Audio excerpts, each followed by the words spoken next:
नमस्कार दर्शकों, आप देख रहे हैं टीएनवी अकेडमी और आज हम बात करने वाले हैं एक ऐसे विषय पर जिसे अक्सर संगठन हल्के में ले लेते हैं, लेकिन जो आईएसओ 28000 की सफलता का सबसे मजबूत आधार होता है, कर्मचारियों का प्रशिक्षण।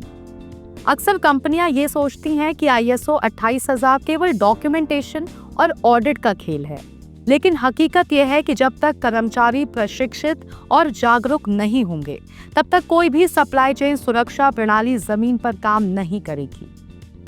आईएसओ 28000 तभी सफल होता है जब हर कर्मचारी ये समझे कि उसकी छोटी सी लापरवाही भी पूरी सप्लाई चेन को खतरे में डाल सकती है।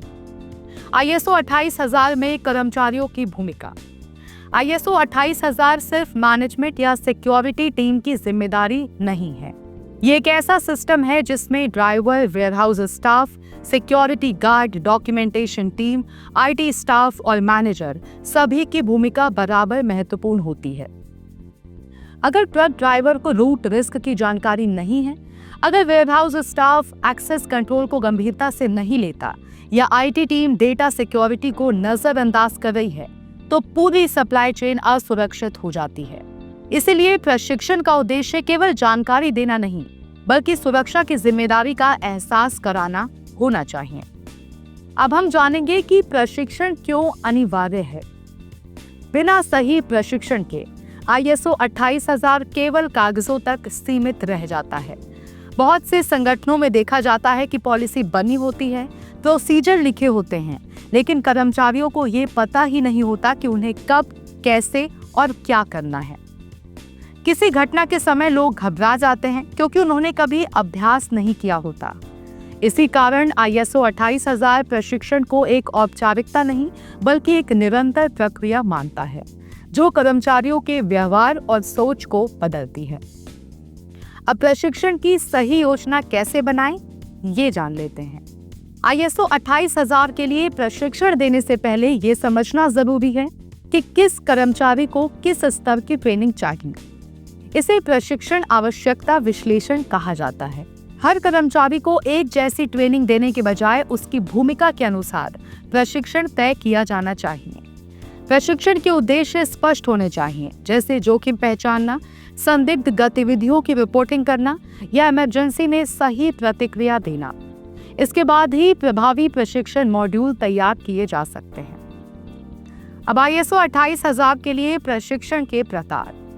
प्रशिक्षण की शुरुआत नए कर्मचारियों के लिए इंडक्शन ट्रेनिंग से होनी चाहिए, जिसमें उन्हें संगठन की सुरक्षा नीति, संभावित जोखिम और उनकी जिम्मेदारियों के बारे में बताया जाए। इसके बाद सबसे महत्वपूर्ण होता है भूमिका आधारित प्रशिक्षण, जिसमें हर विभाग और कर्मचारी को उसके काम से जुड़े सुरक्षा पहलुओं की ट्रेनिंग दी जाती है।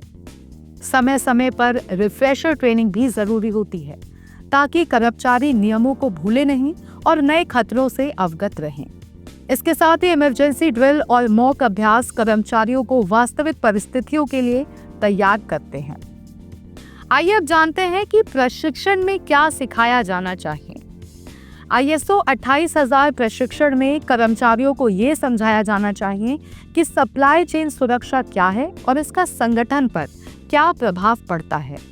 उन्हें सुरक्षा नीतियों और एसओपीज को आसान भाषा में समझाया जाना चाहिए, ताकि वो रोजमर्रा के काम में उन्हें सही तरीके से लागू कर सके। जोखिमों की पहचान, संदिग्ध गतिविधियों को पहचानना, रिपोर्टिंग प्रक्रिया और आपातकालीन स्थितियों में क्या करना है, ये सब प्रशिक्षण का अहम हिस्सा होना चाहिए। वास्तविक घटनाओं और केस स्टडी के माध्यम से प्रशिक्षण को और अधिक प्रभावी बनाया जा सकता है। प्रशिक्षण को प्रभावी और रोचक कैसे बनाएं? केवल पावर पॉइंट दिखाकर प्रशिक्षण देना अक्सर असरदार नहीं होता।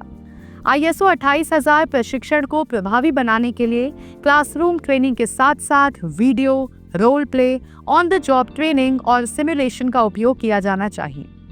जब कर्मचारी खुद अभ्यास करते हैं, तो वो चीजों को बेहतर तरीके से समझते और याद रखते हैं।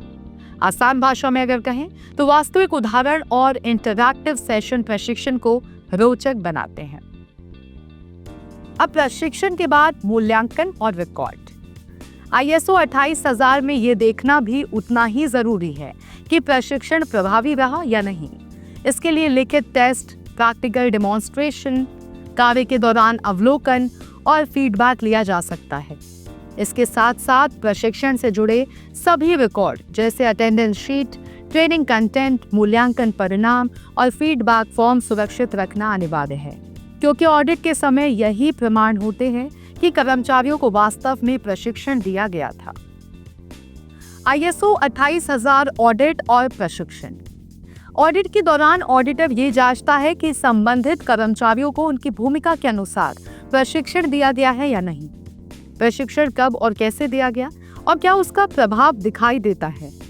यदि प्रशिक्षण रिकॉर्ड अधूरे हैं या कर्मचारी प्रक्रियाओं से अनजान हैं, तो नॉन कन्फर्मिटी मिलने की संभावना बढ़ जाती है। इसलिए प्रशिक्षण को हमेशा ऑडिट के दृष्टिकोण से भी गंभीरता से लेना चाहिए। अंत में दोस्तों, ये समझना बहुत जरूरी है कि ISO 28000 का सबसे मजबूत स्तंभ प्रशिक्षित और जागरूक कर्मचारी है।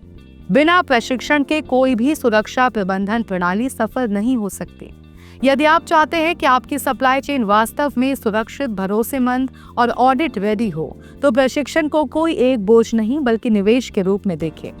सही प्रशिक्षण न केवल जोखिमों को कम करता है, बल्कि संगठन की साख और भरोसे को भी मजबूत बनाता है। हम फिर मिलेंगे ऐसे ही जानकारीपूर्ण वीडियो के साथ। तब तक के लिए आप देखते रहे TNV अकेडमी। धन्यवाद।